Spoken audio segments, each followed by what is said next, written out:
فلا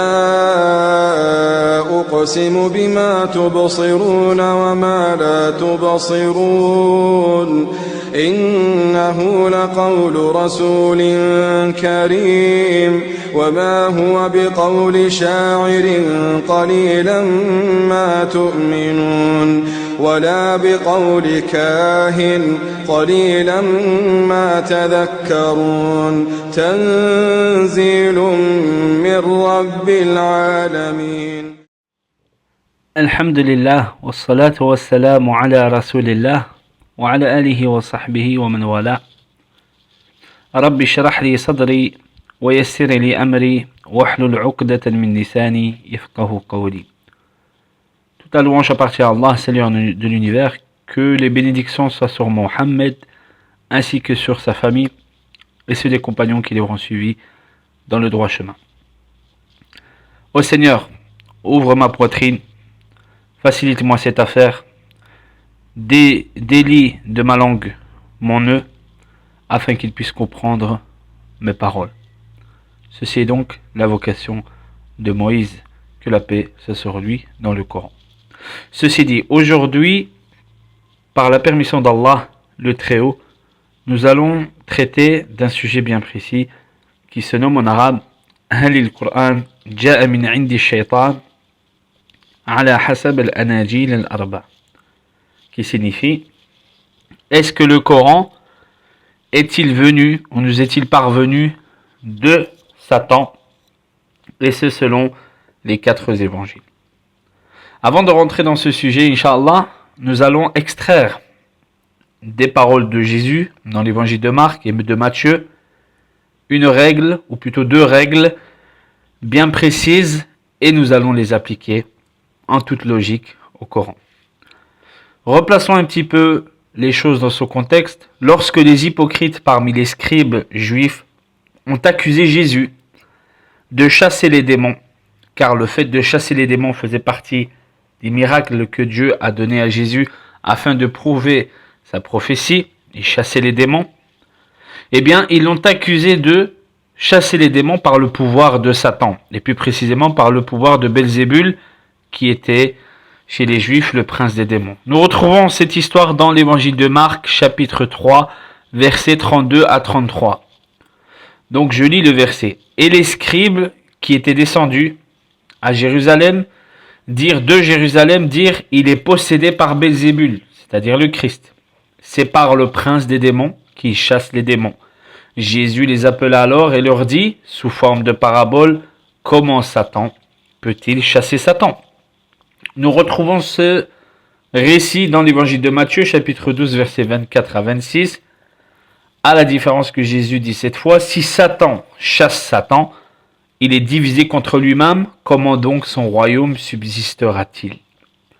Donc dans ce verset, nous pouvons extraire 2 choses. La première, la négation. Et la deuxième, l'affirmation.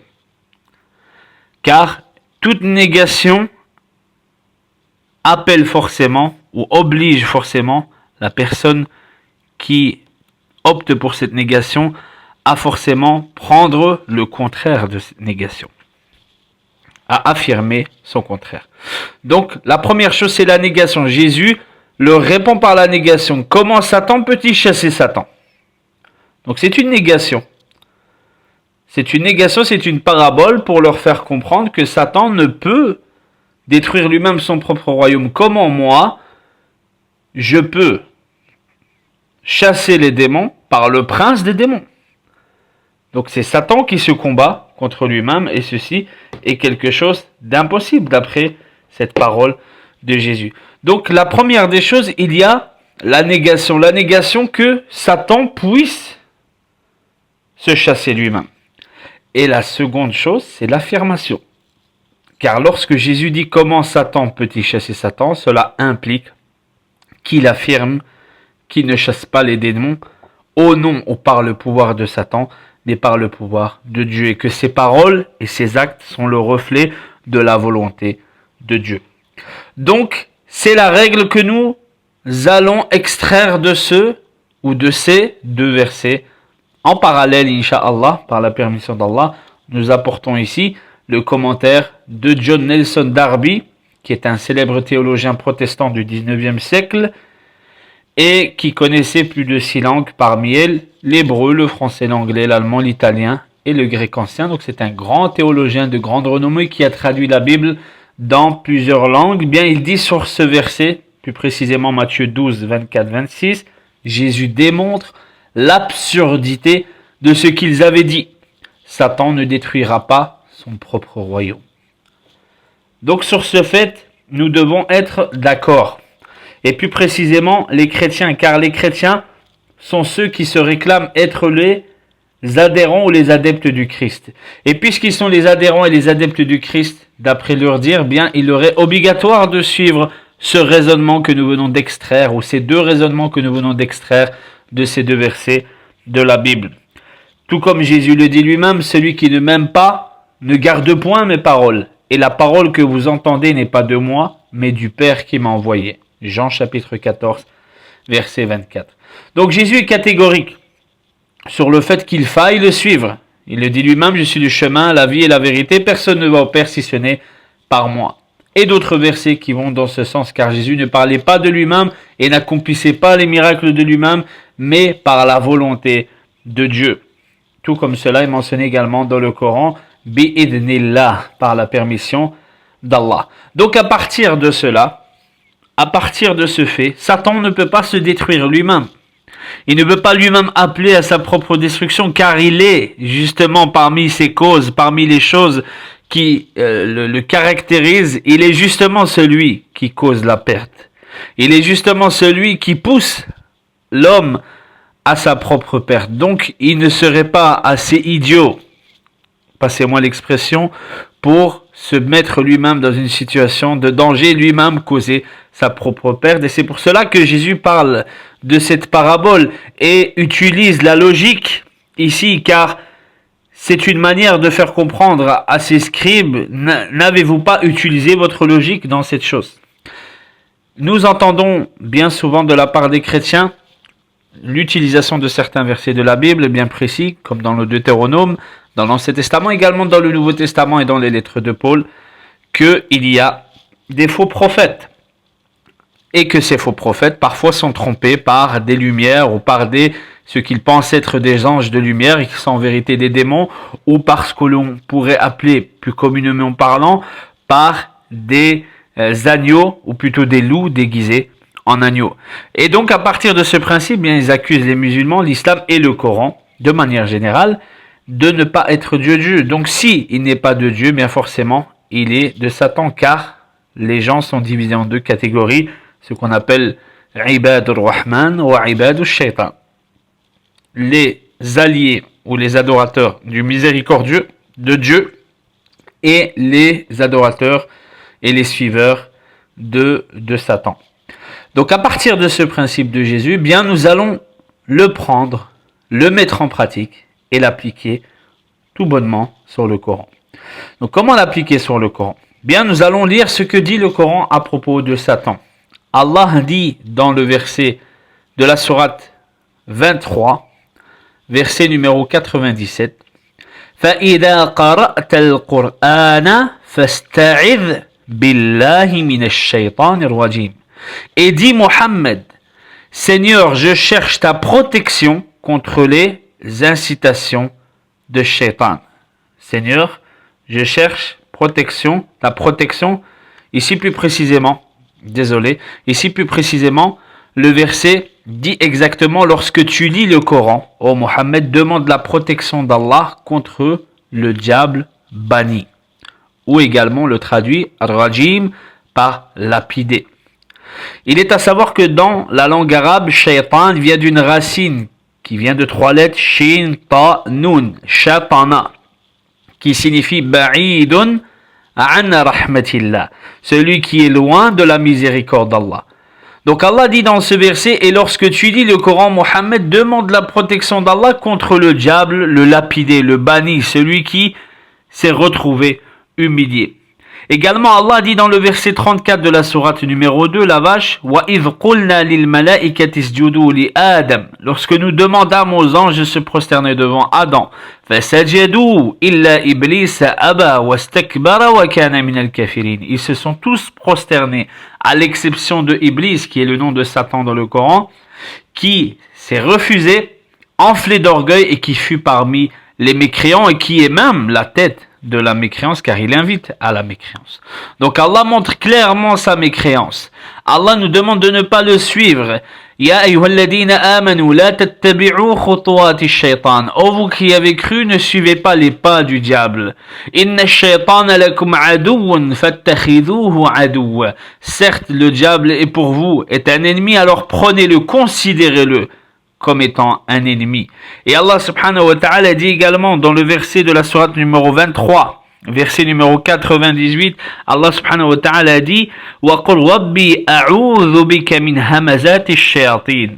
Allah subhanahu wa ta'ala dit, demande au prophète de dire, et dit Seigneur, je cherche ta protection contre les incitations du diable. Également, les Arabes étaient des adorateurs d'idoles. Les Arabes étaient des gens qui commettaient des incestes, qui buvaient de l'alcool, qui tuaient et enterraient leurs filles vivantes.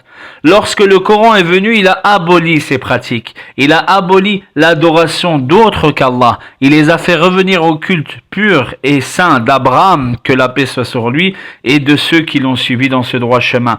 Il a débarrassé la péninsule arabique de toute forme d'association et a fait revenir les gens du culte des saints et des idoles vers le culte d'un seul Dieu unique qui est, je le signale, le premier commandement de Moïse, répété sur la bouche de Jésus-Christ dans les évangiles.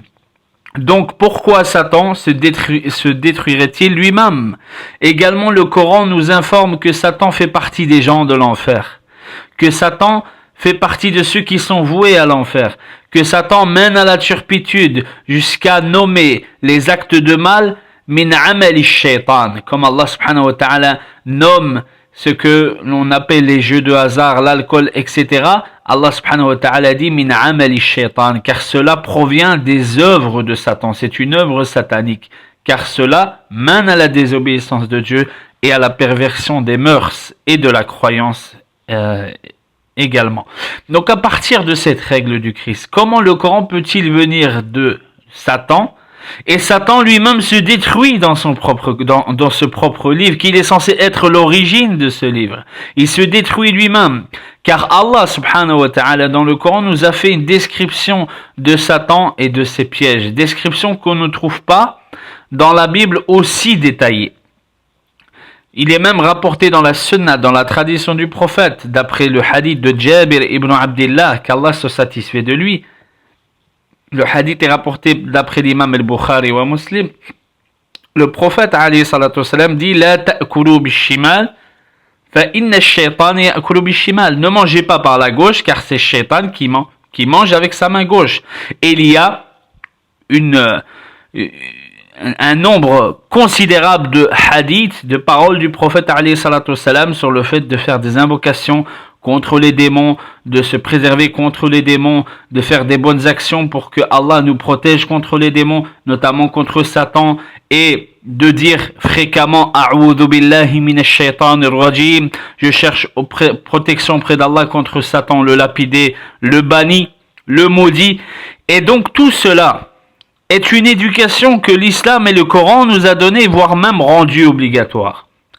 Car lorsqu'Allah dit Inna ash-shaytana lakum adu, Satan est pour vous un ennemi. Fattakhidhuhu aduwwa, considérez-le comme étant un ennemi à part entière. Eh bien, il est difficile de croire.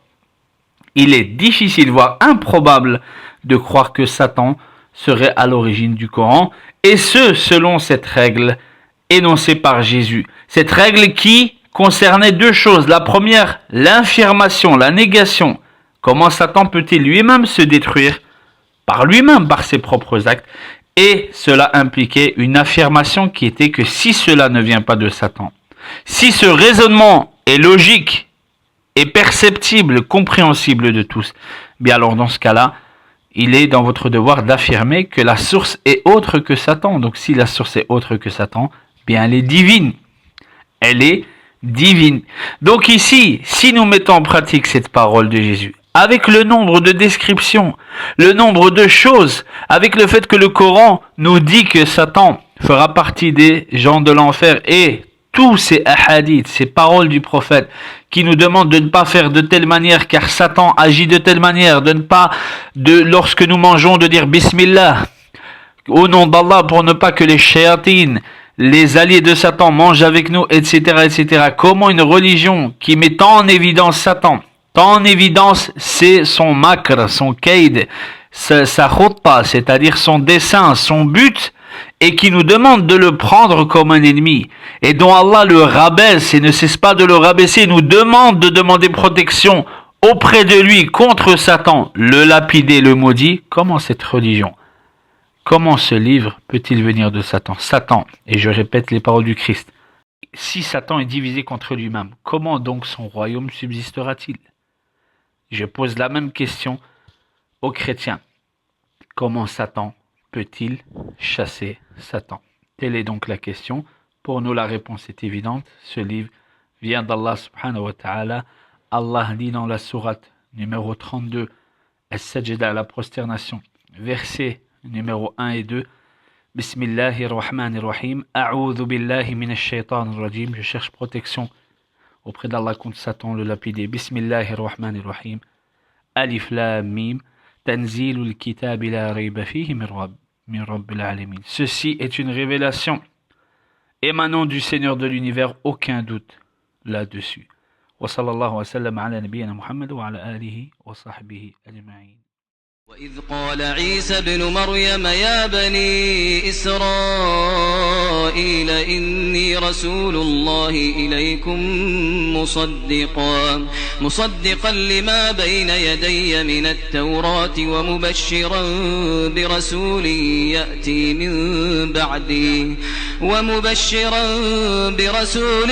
يأتي من بعد اسمه أحمد فلما جاءهم بالبينات قالوا هذا سحر مبين.